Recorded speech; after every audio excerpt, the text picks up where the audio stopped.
All right, Kiss Army, welcome to the KissFAQ Podcast. Thank you for giving us your time today and letting us into your head. I hope we don't do any damage.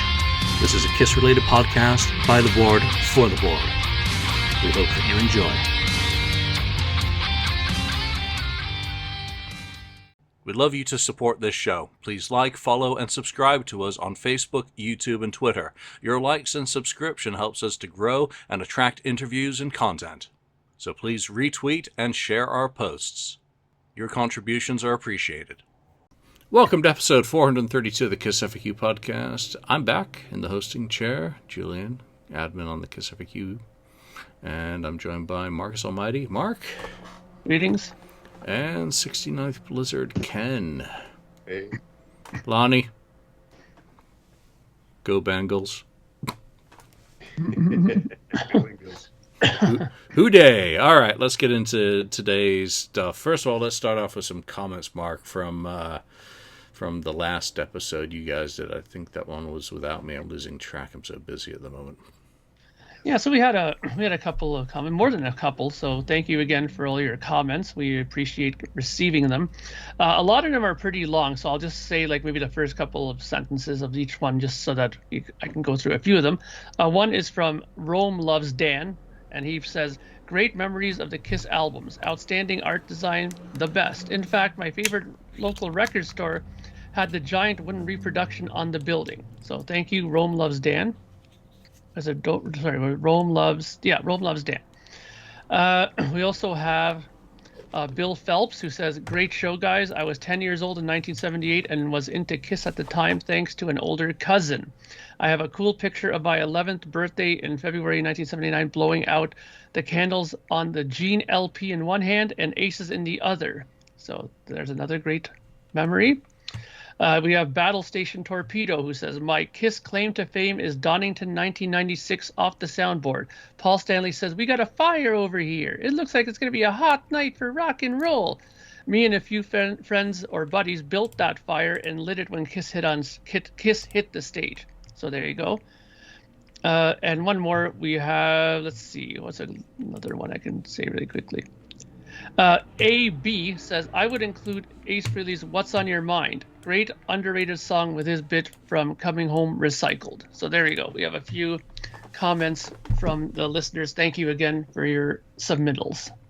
Yeah, thank you everyone who comments on anything that we do, positive or negative. It's great to hear your thoughts on the episodes that we do. Mark, you had something that you wanted to talk about before we go to recent acquisitions? Yes. First of all, I wanted to thank people who were giving their condolences about my friend Gord, who passed away from lung cancer. It was a pretty shocking thing. I dealt with Gord for quite a few years. We were in a band together and we toured, and he was a great guy, amazing guy. So thank you for the comments that you left me. I really appreciate it. And the other thing that I wanted to say really quickly is October 1st, the new Dark Monarchy single, King of the Land, comes out. You can get it on the Bandcamp page for the Dark Monarchy. And October 31st, the album will be coming out on digital, and you'll be able to pre-order the CD version of the new album, which is called Chiaroscuro, which is Italian for light and dark. So that's going to be the new Dark Monarchy record dropping October 31st for anybody who is interested. Thank you.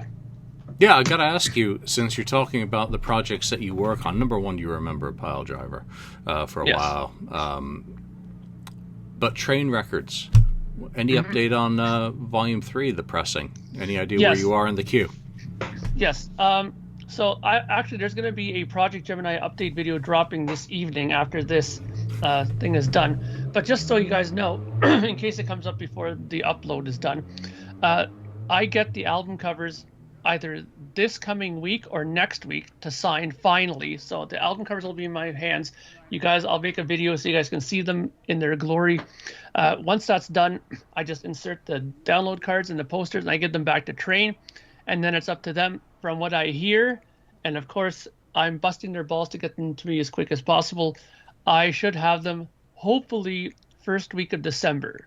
So that's the latest update on it. He says that should be what it's like right now how things sit. He goes, he's going to guarantee me before Christmas we'll get them for sure, but he's hoping first week of December. And he's told me too that after the new year, the queue has considerably dropped for vinyl. So if I can get a new Project Gemini album done in, let's say, January, February, I could get vinyl done much quicker for next year. So, but we'll see when that happens. Yeah, you say that now. You know how the industry works. Everything Yeah. changes like that. All right. New acquisitions. Ken, what do you got? Well, a couple things. One, you probably have this one too. I'm just going to say the gold mine. Yeah, Nice. Numbered. What numbers did you end up with? 28. 28. I had 24 and 135. Oh, okay. Nice. I just got one of these. And I opened it and read it. And it has that, the photo, the gene. There it is. Yeah. Don't want to show people bootleg absolutely everything these days. Yeah. So that's one thing. And it's And by the way, this is the same. It's a slip case of the current edition that comes with 2 Kiss covers. One is a band cover from '75, and the other is a Gene from the ABC in concert, which I love. I had copies of both of those. Something to Andy. So there's a really off-the-wall interview with Gene Simmons in there. It's not your everyday question. Yeah. So it's really worth checking out and supporting. They're still available on goldmine.com to buy them. I know that people love to read shit for free, but these are really worth it. And it also features an interview with Vinny Gonzalez, who is like the uber Kiss fan, personality photo and autograph collector from way back in the day. I mean, he's a legend in the Kiss community. So you get Gene, who is a legend of legends, and you get Vinny, featured in the same issue. And these are already sold out. There were 200 copies. I grabbed 2, fortunately, but the regular ones are still available. So do go to goldmine.com. Check them out. They do a lot of great content, a lot of great bands, a lot of stuff that falls off the radar, unfortunately. And what else, Ken? The other thing I got was the Love Gun picture disc. That's on like silver foil, isn't it? It looks a little bit metallic. Yeah, it's still in the shrink wrap, but it's shiny. You can see it's kind of embossed. You can see it. And it's embossed up here. Yeah, I skipped it. Love Gun is all embossed. So and I opened it, of course, but I open things, Yeah, that's the way it should be. Did you have the gun in yours? No, the gun's on the outside. Ah, right? so you do have the gun. The back of that really bothers me. Oh, you want to see the back? You don't like the back? Yeah. That classic picture. What is it that you don't like about it? The cubes just doesn't feel Love Gun. I always equate that with Alive too. Just from my personal reference after the fact, whether or not it's correct, whether or not that's correct or not, I always equate that with Alive 2 rather than Love Gun itself. Yeah, I understand. That's okay. So finally got that. I've been wrong before. All right, that's all I got. I got one other thing, and I did a test print. This is for some of the events that are going on around Cruise Fest. I printed out the Mask Hysteria. Oh, nice. Where I'm at. I can't show you the other side, which is the cover art, because that's not final. That's just a sketch that's on there. Okay. But 206 pages. Now, not all 206 of those pages are written yet, but quite a lot of them are. So people who come to Godmother's in San Pedro, the night of the 28th, when I'll be distributing the 50th anniversary copies of Kiss on Tour Volume 1, will be able to flip through it and just see where I'm at, and maybe if they're from European countries, see where I've got gaps that they might be able to contribute to. So this is very real. It's not just a few sample pages that have been thrown together. This is the demo. It's not been given to a designer to put together properly, and I don't even know if it gets to that stage. Again, because I haven't taken a cent of anyone's money, this is kind of my pet right now. So also been working on my review of Creatures of the Night, the Super Deluxe Edition. I haven't even listened to the thing yet. I'm up to 25 pages, like 11,000 words. Without listening to it, oh my God. Without just setting the stage for all of the CDs has taken me 11,000 words to do. There's a lot of new information in there, dates, contracts, lawsuits, all sorts of shit. I would be interested in a Killers, Creatures, Lick It Up book. Can't be done now. Cannot be done. Michael James is gone. I've transcribed my interview with him about the albums. Tim. What about the people that worked with them? Well, Tim interviewed Adam Mitchell. He interviewed. Didn't Whitman do the engineering? Yeah, Whitman did it. Thorna did it as well. I interviewed Michael Japp before he died. The KissFAQ, and that includes the stuff that Tim did while he was, a driving force creatively. We've got 5 or 6 interviews related to it. Bob's gone, and that's Killers. Bill Aucoin is gone. Vinnie Poncia, who is tangentially related to it, isn't really accessible. But you still have enough info there for sure to do it. You do. Chris Dale did a fantastic series on Metal Talks about the guitarist auditions, and he got most of it right. There's some things that are, really wrong there, but... But you have so much information already. I mean, I think you could probably do a book on pretty much any Kiss record. Since we're kind of talking about it, I'll just do a show and tell. I do have this, which is... 82 at a glance. At a glance. It's someone's day planner for what was done, and a lot of that information that was in there has gone into it. Oh, let me do one more. All right. How does he get this stuff? And of course, I do have the actual, and these are the real contracts that Michael James Jackson signed for the production of both Killers, Creatures. Those are the things I always like to see, because I'd love to see what kind of, restrictions or what kind of things they wanted to do with certain records. Those are the things because of having my own contracts presented to me from different labels, I'm always curious to see what's going on with that. So some of that detail, like the points that Michael got for the album, the other one is from, I won't say the date because I don't want that to magically disappear. You get what he was paid, how much he was advanced, and how much he'd get in royalties, and who were the people he was going to be working for, and the delivery dates. So there's a lot of new information for me, at least. I don't know if any other people have photocopies of that shit. I mean, if I have one, I have the original, which has the actual signatures of the people for real. Yeah. But copies have the same information, and that's where the value is. So again, a lot of that's going to be in my extended, I call it a review overview, over review, because again, I want to put so much detail into it before I even talk about the music on the box. But you're not going to be able to read that until November and close to the release date for the product, because that's just how it works. Looking forward to it.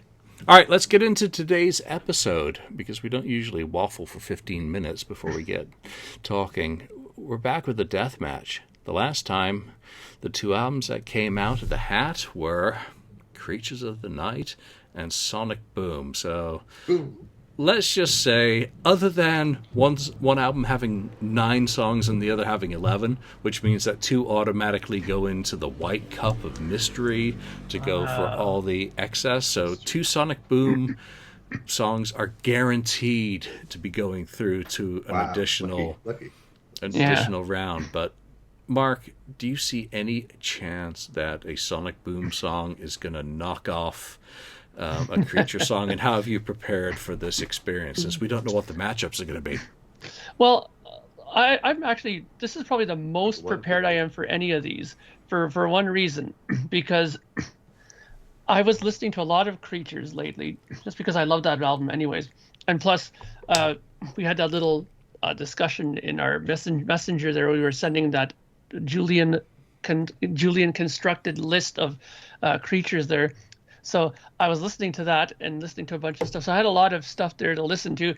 And today I was listening to this pretty much all day, the actual album, and you know what? I'm not going to say that it's going to be close. It's not going to be close at all, in my opinion.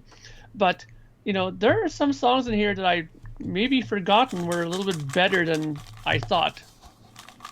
From initial, yeah, exactly. So who knows what the matchups may be? You never know. There might be one or two that could pull out a big surprise on, because there are one or two songs that I'll say are weaker on Creature, that are weak. But who will they match up with? Yes, that's the big thing, right? Yeah, absolutely. And I'm just realizing that I haven't done my little notebook while I'm talking. But one thing that you mentioned is that little matchup. That wasn't mine. That was actually a graphic of the album cover that circulated on the internet like 15, 20 years ago. That had Creatures, the track listing with 13 songs, 4 of which clearly were not on it, 3 of which don't circulate or possibly even exist, but Partners in Crime was allegedly remixed. So it had the track sequence including that. So what I gave to the guys to listen to was this alternative track listing for Creatures. And when I was listening to that for the first time, in that order, and I never realized that it was different until I was working on this review, was that it was completely different order. And when I listened to it in that order, I suddenly started thinking, wait, Creatures has a concept, or at least a theme underlying it. And that's a whole other episode. So I'll throw that out there. Do you think that Creatures has a common theme running through all of the songs? Sorry, finish. No, I am finished. Oh, okay, I was going to just say that, honestly, that list, that track listing, I didn't find it jarring at all. I actually found it pretty smooth, and I actually had no real issues with it, to be quite honest with you. Yeah. What about you, Ken? Did you listen to it? Yeah, no, right? Yeah, it went fine. I mean, I was trying to think what kind of concept it would have been, or what it was meaning. And things after dark. Things that happen after dark, It almost sounds like a guy out in the town trying to score, almost. Yeah, I Still Love You, War Machine, warriors, come out. Partners in Crime is like after they're done doing, they're laying in bed having a cigarette. Yeah, I Still Love You. Come on, Well, maybe again. I thought it was more about Ace. Ace. But I Still Love You, Ace. Yeah,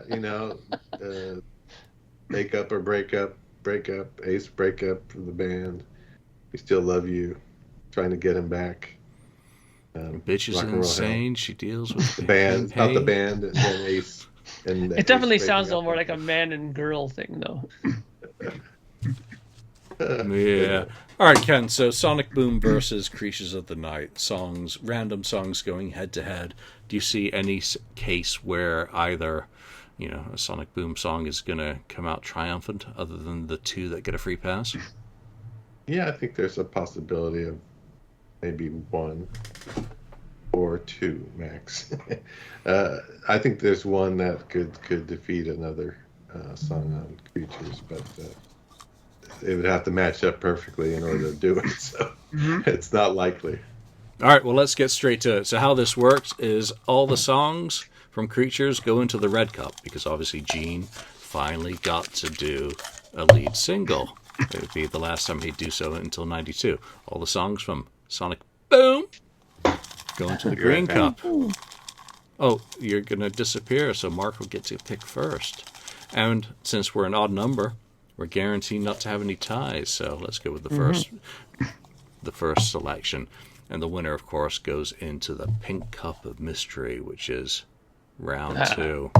And then we'll be picking probably 10 or 15 of those, depending on how long it takes. So, straight up, going into Gene's recycling machine with I'm an Animal. Versus... Boom, boom, boom. I Still Love You. Versus I'm an Animal. Wow. And that's what, that's the whole point of this death match, is you're going to get some stupid matchups like these 2 albums to begin with. Going head to head is just idiotic, and these 2 songs going head to head is idiotic when you think about it. But come on, otherwise you're trying to rank shit. Let's do it differently. All right, Mark, I'm an Animal, or I Still Love You. Well, I did my little notation here on my piece of paper. I went through Sonic Boom and gave each song like a out of 3 ranking, and one thing I wrote about this song, I'm an Animal, is that, because it was a memory that's strong in my mind, is this song, I'm an Animal, really tanked live when I saw them in Toronto. Like when they played this, the place was just like quiet, like crickets. Like people were like, what the hell is it? Like nobody knew this song, it seemed like, off this album. People knew like, modern day Delilah. They even knew like Say Yeah and stuff like that. They were more familiar with. But this song, people were like, let's go get a beer, and that pretty much describes to me what I think of this song in general. I mean, look, it sounds good. The whole album was recorded decently well, but compared to I Still Love You, it's not even close. I mean, I Still Love You is, to me, is such a classic song from Paul Stanley, and he made that like legendary by doing it on MTV Unplugged, that song. So for me, it is absolutely no contest. It's gonna be I Still Love You. Yeah, you know what? I'm an Animal live on the Sonic Boom tour was more like not go get a beer, like go get a colonoscopy with all the prep work that goes into doing that. And ladies, if you haven't experienced that, well, you go through childbirth, so you know it's not fun. Yeah, this whole I Still Love You, Paul Stanley sang the living shit out of that song from the Creatures tour through, what was really a stunning performance on MTV Unplugged. And it may well have been partially responsible for the deterioration of his voice, but it's an absolutely stunning power ballad, and it was the first album to really feature a song of that mode. So it's a no-brainer. I'm an Animal is just like the recycling machine in action. It has its moments. I mean, recycling bits of what feel like heaven. But again, that's part of what is the problem with Sonic Boom, is that it leans so heavily on recycling older ideas. And while a lot of it does work and is fun because of that, I'm an Animal is an example of where the recycling is just a little bit too, lazy, to be perfectly honest. Yeah, and and because they wanted to make such a 70s, that was their sort of agenda. They wanted to make sort of a 70s throwback record, right? Which ended up sounding more like an 80s record. But like in songwriting, they wanted to approach it more 70-ish. And what better way for Gene to do that than to go back into his notebook and rehash some of his old material, right? So. Yeah, the fact that they forgot that they'd given the song to Peter Criss in 1982, which is kind of ironic since we're doing Creatures versus Sonic Boom. It had a whole shitload of 80s elements on Sonic Boom, which I love. I mean, I love the little bits and pieces that jump out at me. And, like you, my preparation for this was I've been listening to Creatures a lot lately anyway. But, I threw Sonic Boom on like 9 times today. Thoroughly enjoyed the whole fucking album. I really enjoyed it. It stands up much better. If that had been, the final Kiss studio album versus Sonic Psycho Circus, Monster. way better album. Monster I love as well, so I don't have a problem with that. Either of those as the final 2 albums are perfectly fine. We'll go back to Ken for that question, but it's already through since it's 2-1, even if he disagrees with those. So let's go straight back into the Red Cup for the next matchup, and it is going to be Keep Me Coming. Okay. Which I don't think anyone would call one of the stronger songs on This is Creatures. where it could be interesting. This is where it could well be. Let's see. Sonic Boom. Oh, dear God. Yes, I know. Nobody's perfect. Actually, that's a good that's a good matchup to have. So, Mark. Well, you may be surprised or you may not be surprised, but Keep Me Coming, I don't mind the song. I think it's okay. It's one of, Paul's. It's a definite Paul song, as we all know. It's right away when you hear it, it's going to be one of his songs. But as I hinted earlier, there are some songs on Creatures that are of the weaker brand, and for me, that's one of them that falls into that bracket. And ironically, one of the there's 2 songs on Sonic Boom I rated a 3 out of 3 in my little list, and one of them is Yes I Know, Nobody's Perfect, because I've actually really liked that song. The very first time I heard it, I thought it was really cool. It was catchy. I thought the chorus was really good. I think Gene sings it really good. The lyrics, yeah, they're a little bit tacky, take off your clothes, baby, and all that shit, right? But I find it very catchy. I love the bass sound on this record, and this song too in particular. Every time there's a Gene song, his bass seems to be just a little bit up more in the mix when that happens. So I definitely love this song. I'm gonna give Yes I Know the win over Keep Me Coming. Keep Me Coming is a throwaway for me. Complete throwaway. It's a Zeppelin clone, or from the Zeppelin mode, and it's good, it's enjoyable, but does it stand up to Nobody's Perfect? Nobody's Perfect has its roots, or the ones that I know about, in the Asylum era and earlier. So Nobody's Perfect is the original is one of those great unreleased songs that was full of possibility. I think there was an instrumental and a demo of it in pretty rough quality that circulated for many years, and this was them reworking that idea. So naturally, as a fan who entered in to fandom in the Asylum era, I'm going with Nobody's Perfect as well. So we'll have to see if Ken gives us a sanity check on that. But again, at this point, his opinion really does not matter. Sorry, Ken. That's what you get for walking away. All right, gotta just update my notes quickly. I've had a couple of beers this afternoon when that happens. All right, next up, coming out of the Creatures Cup is the title track, Creatures of the Night. Nice. Versus... Let's see what happens here. That's a spam caller. Ignore my phone ringing in the background. All right. Hot and Cold. Okay. This is going to be much easier. Mark, you go again. Well, Creatures of the Night, to me, is one of the better opening tracks on a Kiss album. I mean, I think it's fantastic. I've always liked the song. I thought it was one of Paul's, better songs as well. I think he does a great job. I've always loved that guitar riff, that little thing in the verse that they play. That line is so well written. I really love this song. It's strong, and the one thing that I've always I love it so much, and I know it so intimately, that when they did that pressing, the 2014 of Creatures, they came out, and I didn't hear that verb on it at the end of the song, how it ends. I was like, wait a minute, this is not the original pressing of this album, and I knew right away there was a glitch there. So I mean, I know this song intimately, top, up and down, left and right. And Hot and Cold, while it's an okay Gene song, it's, again, melodically it's pretty good, pretty decent chorus. When I think of Hot and Cold, for some reason I think of what's her name? Katy Perry. She had a song called that as well. And my ex-girlfriend used to listen to Katy Perry all the time. So whenever I hear that title, I'm like, oh, is that Kiss? No, it's Katy Perry.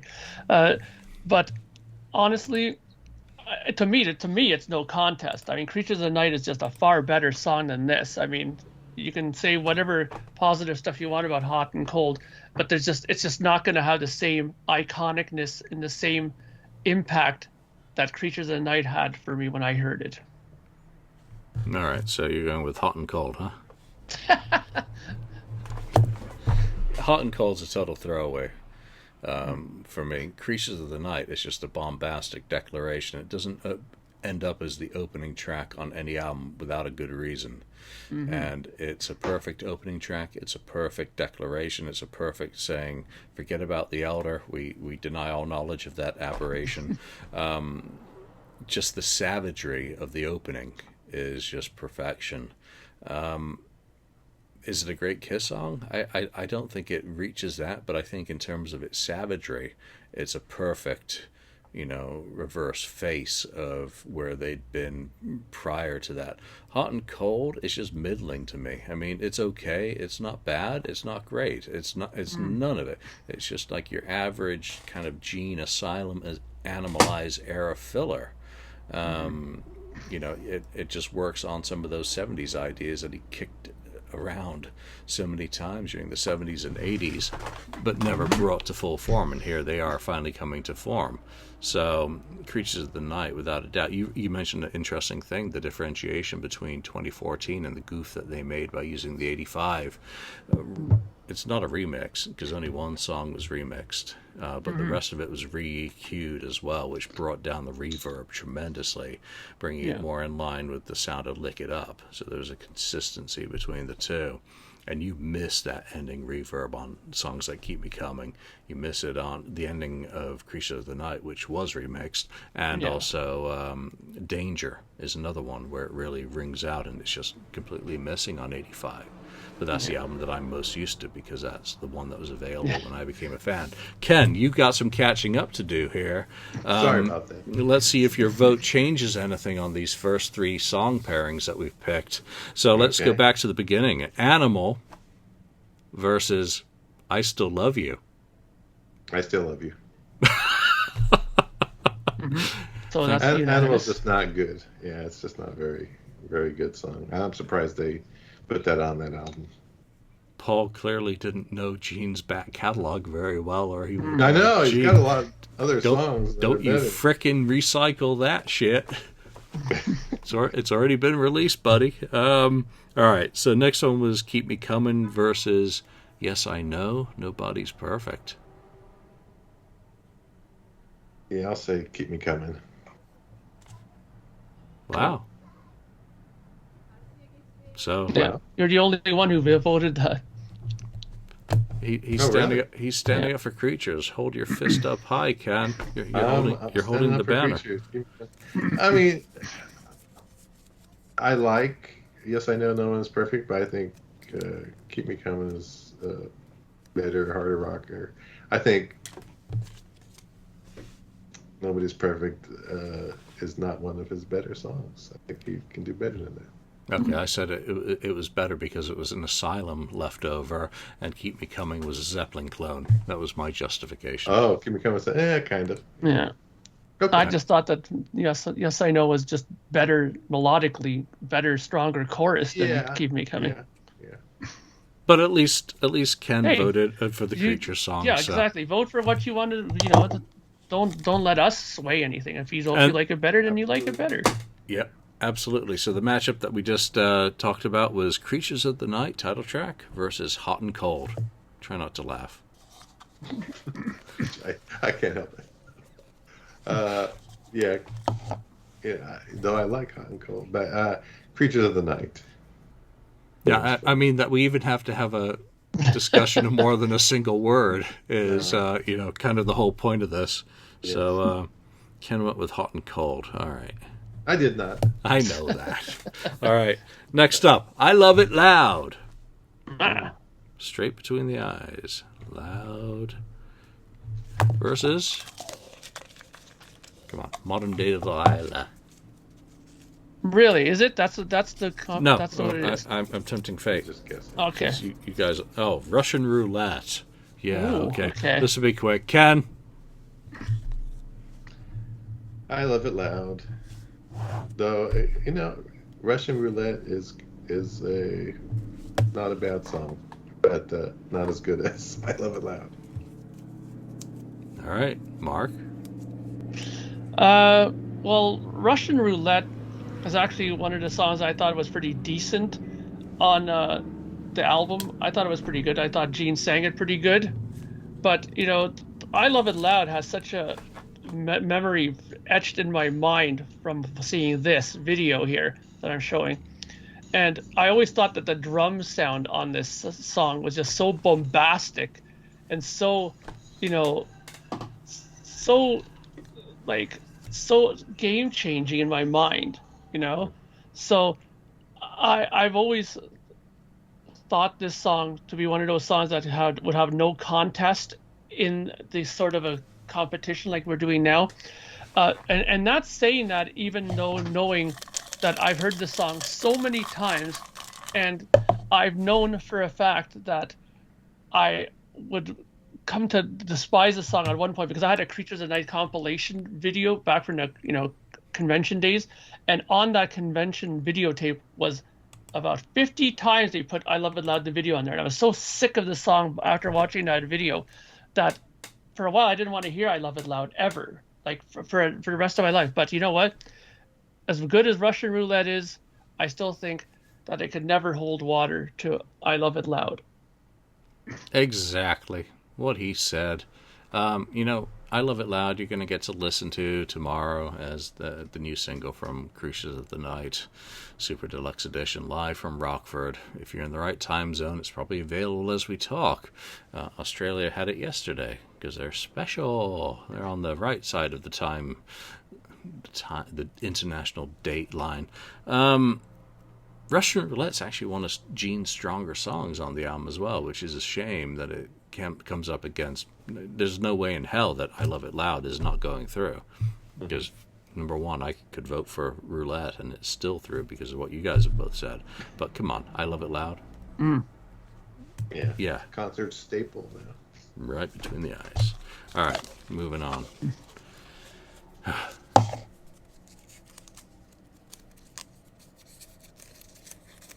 Saint and Sinner versus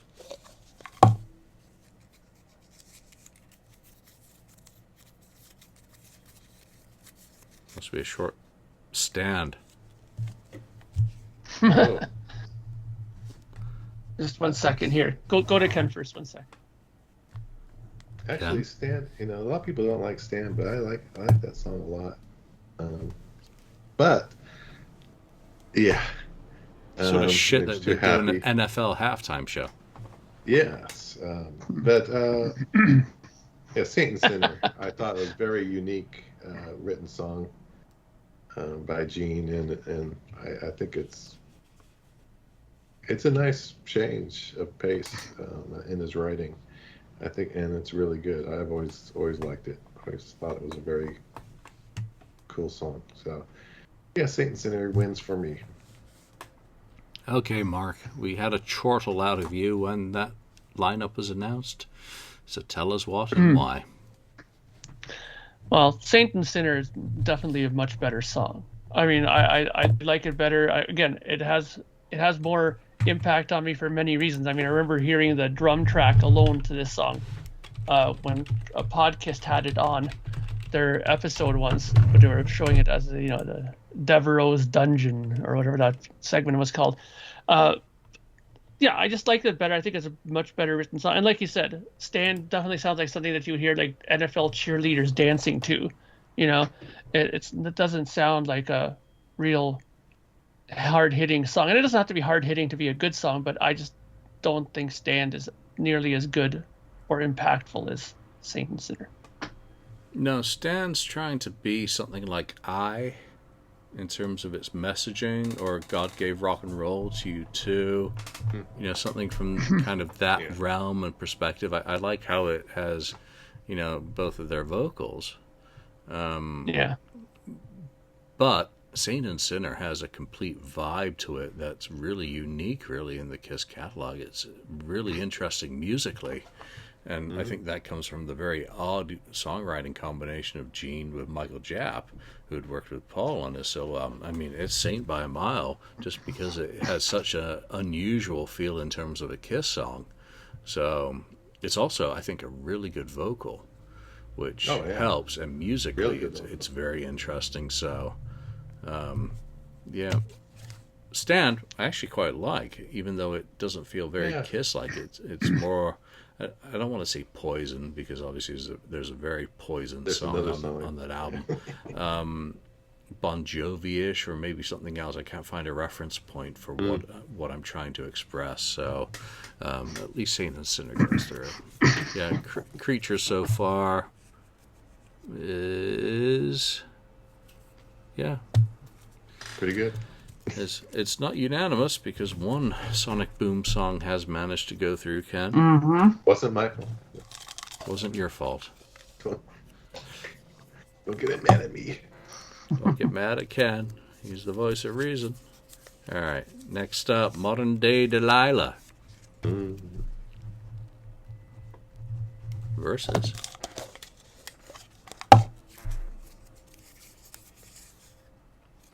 Rock and Roll Hell. So, Rock and Roll Hell, the cover song, because it was originally recorded by Bachman Turner Overdrive in 1979, versus Modern Day Delilah, which is really a ripoff of Deadly Weapons. So it's got the same riff, in essence, as the chorus to Love's a Deadly Weapon, rewritten. So I guess that's why Gene has a songwriting credit on that song. But you know what? I really like Modern Day Delilah because it has that, what I call the Asylum riffage in it, and it's also got a really good kind of Asylum-esque solo in it. I think Bruce Kulick would be very proud of the work Tommy did on that song. So I'm going Modern Day Delilah. Ken? Yeah, they're both very good songs, even though one's, not their own, took it and made it their own. Modern Day Delilah is a great song. I mean, first single, so that was a real good song. Obviously, probably the best song on Sonic Boom. But having said that, I've always loved Rock and Roll Hell. I think it's one of my higher rated songs on. I just like the vibe of it. It kicks in and then it mellows out. Just has the bass thumping along. And it has the story. I just always liked it, and the chorus is really catchy. So I'm gonna go with Rock and Roll Hell. All right, it's gonna be all down to Mark. Well, I don't mind Rock and Roll Hell. I always thought it was interesting. I think the bass sound on it is pretty chunky and clunky and stuff like that. But I still think that Modern Day Delilah is a better song. I mean, I think also because I always kind of had this kind of thing where I always kind of prefer original songs to covers. I don't think it's a fair competition when you're using a cover, in these kind of things, because it's not their song, They're just kind of redoing it in their own, image. Wait a minute, how is it not fair? It's a cover, but Bachman Turner Overdrive, it wasn't as far as I know, it wasn't even a hit. No, it doesn't have to be a hit. Very few people would have known about, what was it, Not Fragile was the album that it came off? Well, I've heard it before. You're Canadian. You better. Oh, yeah, well, see.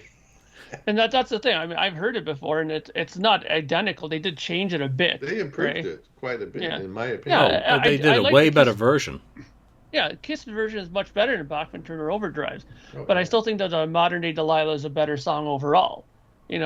I mean, I think that it's just sung better. I think that it's more catchier. I like the chorus better. I just think overall it's a better song. So I'm gonna go with Modern Day Delilah.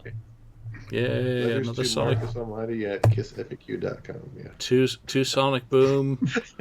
I should give you guys FAQ email accounts so everyone can send their love to you. Not my fault again. I'm telling you. All right, yeah, Ken, you're so corporate. I mean, you're just sticking with the classic, the classic Kiss songs. Like you're afraid to offend the catalog. I know. Whereas us '80s guys are like the Rodney Dangerfields. We don't respect nothing. All right, here we go. Danger Us. That should be easy. I'm gonna laugh at this. I need to put a bandana on right now. Yes. All right. No, they borrowed that title from someone. Okay.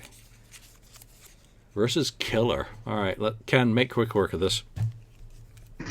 Killer wins easily. Just nice rockin' Griffin song. I think it has Vinnie Vincent written all over it, I think. So, yeah, definitely Killer. Those lyrics are completely Vinnie. It's just, bitch is insane, she deals with pain. I've always loved that song. It's probably in my top 2 on that album. If I had to go and pick, if we've done a ranking, I probably need to go back and make sure. Wow. Yeah, no, I absolutely love that song. It's absolutely fantastic. Dangerous is just shite. I've got nothing else to say about that one. Mark. Trying to be too clever there on Dangerous. Yeah, I mean, I agree. I mean, I've always loved how that song starts with that whole reverse I always thought Musically, that's it's good. Musically, Dangerous is good, but Danger. lyrically? Oh, I mean, I like Killer better. Like Killer is obviously the better song, but that riff in there is really a standout. Dangerous to me is just everything that can go wrong with a Paul song. I mean, it's just so predictable, that song. And that chorus, danger you, danger me, danger us. It's like, oh no. Like, really? Too clever. Yeah, it's like, come on, man. It's, I don't know. I don't want to totally berate Paul, but, it's just not a good song at all. I mean, Killer to me, again, the thing about Creatures of the Night that it always has on its side is it has an atmosphere to it. All those songs are covered in that verb that they used in the original versions of these songs that just make it so, ominous. And you can even take like a riff like Killer, or like even Keep Me Coming or something that's a little bit more uppity and happy. You slap that kind of a verb and room verb on it, it just all of a sudden gives it a little bit more darker, menacing sound to it. So Creatures will always have that advantage over, I think, other records. So, long story short, Killer is much better song, in my opinion. Yeah, great vibe, great representation of the production Michael James Jackson brought to the album, in my view. All right, next up, Danger. So it went from Dangerous to just Danger. Versus... Oh boy.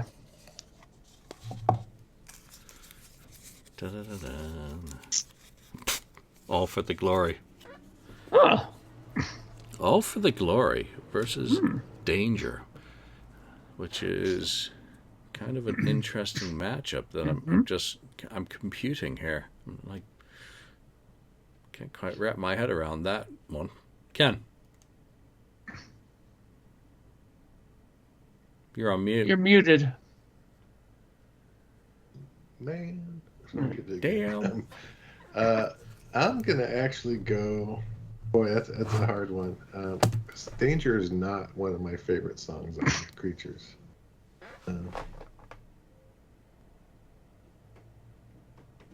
And come on, Yeah. come on, say Come it. on, you gotta make it. You gotta make a choice. All for the Glory. Do it. I like it, but I do like All for the Glory. But I don't know. It's kind of a difficult one for me. No, it's not. Actually. No, you just No, have to it's say not. it. Make the choice, Make the choice. because otherwise, Mark and I will. Mm-hmm. Maybe. I'm gonna go with All for the Glory. Yay for Eric Singer for the win. Why? Mm-hmm. What puts you over the edge? I like Eric Singer as a vocal on it, but I think it's a really well-written song. It's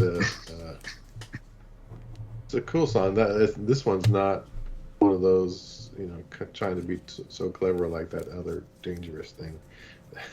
And I remember it being used for ESPN and stuff like that, even as part of football, CAA and stuff like that. But I just think it's a better all-around song, written song. Danger is kind of, to me, is simpler, and I don't know what it's trying to go for, but it's not one of my. It could be my least favorite song on Creatures. Maybe that's why. All for the Glory is really well done and well sung. I just like it. Yeah, I think Danger is one of the last songs recorded for the album, and it seems like a kind of a rush job, Mark. Yeah, well, I'm surprised we had to pull that out of Ken. So it was such a difficult pull for Ken to do. For me, it's a no-brainer. I mean, All for the Glory is much better. I mean, to me, it just sounds better constructed. Eric Singer sings fantastic. The one crime on this record, honestly, in my opinion, is that he only has one song on this record that he sung. They should have given him two, for sure. He has such a great voice. I mean, the first time I ever heard him sing Black Diamond on the Revenge tour, I was like, wow, why don't they let this guy sing more? He has such a great voice. So it sung good. I like the verse. The guitar solo in this song is pretty good. I like the kind of the ideology of the lyrics that, while it's not tacky like "Stand" is, this one kind of, though, I think is almost like a I wouldn't say a poke in the ribs, but sort of like a jab at the old school fans, like, this is the band now, and we're all for one for all kind of thing. You almost kind of get that vibe from it a bit, that they're trying to just say, no, we're one, we're happy the way the band is now, and this is us. That's what I kind of read into it a bit, but I just think overall it's a much better written song. I love the guitar solo. And most of all, I just love Eric Singer singing on this. Much better. I mean, Danger is a good song. Again, it has a good vibe to it, but something about the chorus I don't like. I don't like the danger, danger. Like, it's just a little too operatic in parts, especially that whole part there is like kind of doesn't rub me the right way for some reason. But if it was any other song on my list here, I probably would have voted Danger, but All for the Glory is the one of those songs that I was hinting earlier that could come out on top, because I've always loved that song. It's one of the songs on this album I always had a soft spot for. Yeah, musically, it's a good song, and I'm glad it came up against a song like Danger, which makes it a lot easier to make that kind of call to, be able to say something good about Tommy on guitar and Eric on, lead vocal. It's a really good vocal. It's not out of the Peter Criss mode of where they tried to put all their drummers vocally throughout the 80s and 90s. I mean, it's really sitting in its own area for me as a listener, where I really enjoyed it. And it was one of the standout songs that, when that playlist kept coming around today with Sonic Boom, I was enjoying. I always did. I always wish that they'd done that one live instead of I'm an Animal. Yes. For fuck's sake. I mean, it was almost a no-brainer that he should have been singing that, and maybe there's still hope that one day he'll get to pull that one out of the hat. Well, clearly the last song for Creatures is War Machine, and it's going up against...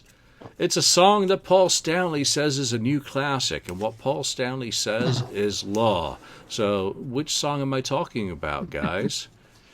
Yeah. Let me hear you say yeah.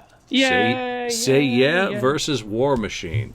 Both songs are still in the set on the end of the road, and that should say everything that you need to know about what the band thinks about both of these songs. Though Say Yeah got dropped the other night when they were running late, and War Machine didn't, which should also tell you everything you need to know about both of these songs. But Say Yeah is still there representing current Kiss, and War Machine is still representing Bryan Adams. So, Mark, let's go, since it's got a Canadian co-writer on, well, two. I think Jim Valens is on there. Yeah, because obviously this was a song that Jim and Brian pitched to the band, and then Gene put his stamp on it. So, what do you think, eh? Well, look, I like Bryan Adams. I'm not going to say anything negative about Bryan Adams. I thought his early records like Reckless and Cuts Like a Knife were decent albums, better than decent. They were they are Fender Stratocaster worthy songs. Let's put it that way. Everything up until Robin Hood. Yes, exactly. Great stuff. Even Into the Fire, I really like that too. Great stuff. Shows that Canadians can rock just as good as Americans, in my opinion. The thing is, though, that War Machine as a song will always, again, and see, this is the thing. War Machine is one of those songs that when I hear it, many things come cycling into my head. The first time I ever hear it, I thought to myself, wow, that is a really cool riff. That I really loved it. And then I kept thinking to myself for years, where did I hear that before? And then it came back to me that my favorite wrestler in ECW, Taz, used to always come in on War Machine. And that was one thing that is just glued in my head. Just seeing Taz in that orange towel over his head coming into War Machine and then completely smoking the opponent in like under 4 minutes. It was just such a great memory, the ECW arena and stuff. And I just think that it's got a good vibe to it. it sounds really cool. And again, this is one of those songs that really benefited from this production that Michael James Jackson did on this album. I can't imagine this song sounding any other way with any other kind of production. It's like a perfect marriage. Whereas Say Yeah, it just sounds to me just like, it's a song that anybody I think could have wrote and I would have believed it. It's not like this has Kiss stamped all over it. Yeah, there's elements of it that does. Maybe the sound of the harmonized vocals ring true of Kiss, but musically it's nothing spectacular to me. So I'm going War Machine. Okay, Ken? All right, so I think the actual, now Gene has always said that he came up with that riff on this little toy keyboard for War Machine. Mm-hmm. Gene says a lot of things. He took the riff, maybe he did that and said, here, I got this riff, write a song out of it, and then they actually created something off of that and then turned it back to him, and then he said, oh, okay, I want to change some lyrics or whatever to get his song credit, but whatever. Yeah, obviously War Machine is the first time I heard that album, playing it through, every song was great, pretty much going through it. And then the ending, I was like, wow, what a great song to end the album. I thought this thing is awesome. It could have been my favorite song, probably. It may be my favorite song, actually, on the album. Really. Because I've always loved it from the first time I heard it. So definitely it kills Say Yeah. Yeah, I know Say Yeah is in concert and they play it. But it's a good song. It's a good maybe crowd participation song, but it's not anything like War Machine. So Mark and Ken are warmongers. They both voted for war. Warmongers. I love tanks. I'm gonna disagree with you because I like the sentimentality of Paul going back to what was an important part of his rap in the 70s. Let me hear you say, yeah, all that in the concert when you listen back to the bootlegs of the 70s, and he would go into the long rock and roll preacher, and he tried to bring that into a song. Whereas I think the song splits tell the story. Gene has enough of a part of War Machine to be completely valid, even if the idea, came in from Jim Vallance and Bryan Adams. War Machine is a great song, but because my vote doesn't matter, I'm able to throw another vote to a Sonic Boom song just to be a twat. And I like how it's an audience participation part that the audience has never risen to the occasion for Paul. And Paul has been doing this song since 2019, insistent that it's a classic, and the audience is going for a beer or a pee. It has never become the song that he envisaged it being, for maybe the reasons that I just said, it going back to the 70s, that I have no problem saying that. I think that's more a valid perspective that it originates from than a song that was brought in from co-writers that Gene married to a concept from a Casio keyboard. So because it doesn't matter, I'm going Say Yeah, and you can all tell me that I'm an idiot. Did you say, Flaming Youth could replace Say Yeah in the set list, something like that? Oh, hell yeah. Yeah, I'd rather hear Flaming Youth. In a minute, But you know what? I kind of almost get the feeling that on this tour they made a compromise, because I know that when he probably suggested Say Yeah and saying that it was such a classic, I can see Gene rolling his eyes saying, yeah, it's such a classic, and then him insisting on doing War Machine, and we know how much Paul doesn't really like that song. I can almost say, okay, we'll do Say Yeah, and I'll let you do War Machine if you let me do Say Yeah. I could totally see it, because apparently from what I read, and Julian, you can correct me if I'm wrong about this, Wasn't there like some kind of a story about something similar where he didn't like Creatures of the Night, Gene, and Paul didn't like I Love It Loud, and they both said, okay, we'll let each other's songs go on. Maybe. I read that You somewhere. might be right. I think that sounds familiar to me. I guess maybe, and hopefully that will be answered in the liner notes to the Creatures, which I haven't seen.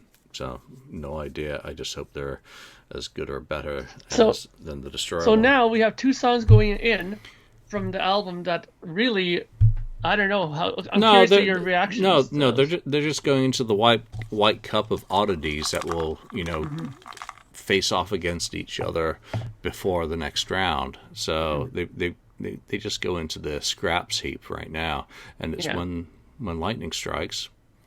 Tommy's song and Never Enough. I mean, if either of those songs had come up against just about any Creature of the Night song, then they wouldn't have won. So they're only getting through on a technique. They're not even getting through. They're just going into the additional round where we put all these extras. So they're not going into round 2. They're just going into round 1A for the last one. All right, let's run through the matchups. And again, this is the whole point of doing a death match: is we never know what album's going to go up against each other. We never know what song's going to be, and it's just a new way of framing a discussion and nothing more. So, I'm an Animal versus I Still Love You. Duh, I Still Love You. Keep Me Coming versus Yes I Know, Nobody's Perfect. Nobody's Perfect goes through on that. So, there's one for Sonic Boom. Creatures of the Night versus Hot and Cold. Duh. I Love It Loud versus Russian Roulette. Duh. Saint and Sinner versus Stand. Well, Saint. Modern Day Delilah versus Rock and Roll Hell.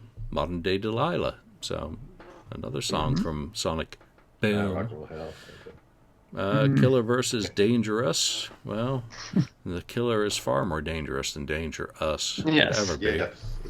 Killed it.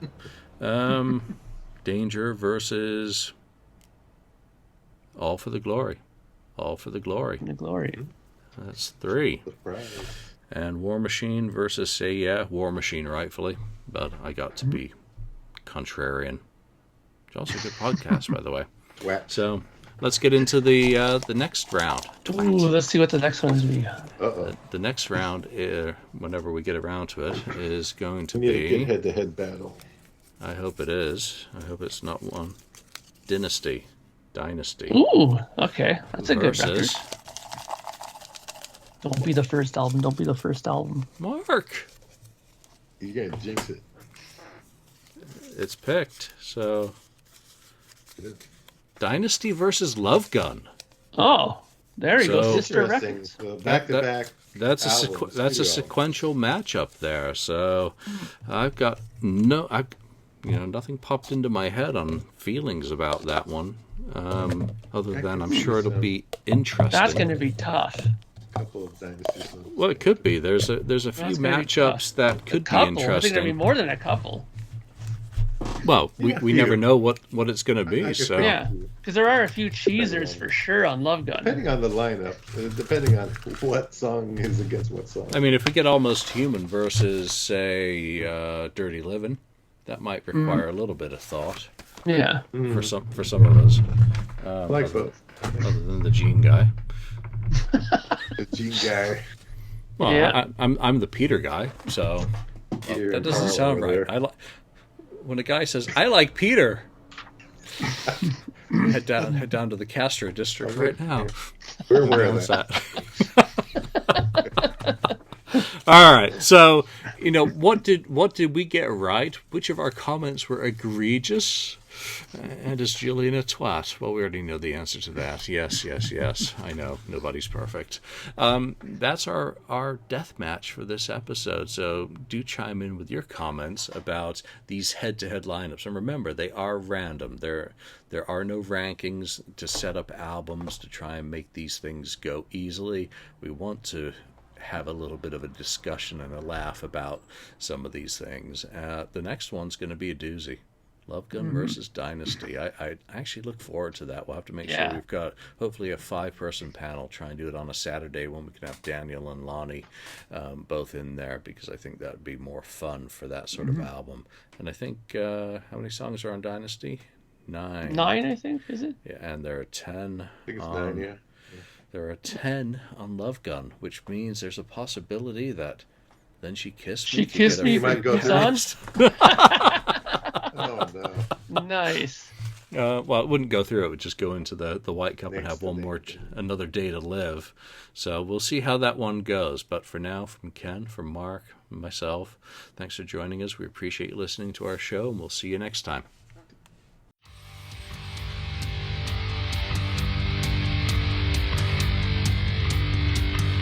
All right, Kiss Army. Welcome to the KissFAQ Podcast. Thank you for giving us your time today and letting us into your head. I hope we don't do any damage. This is a Kiss-related podcast by the board, for the board. We hope that you enjoy.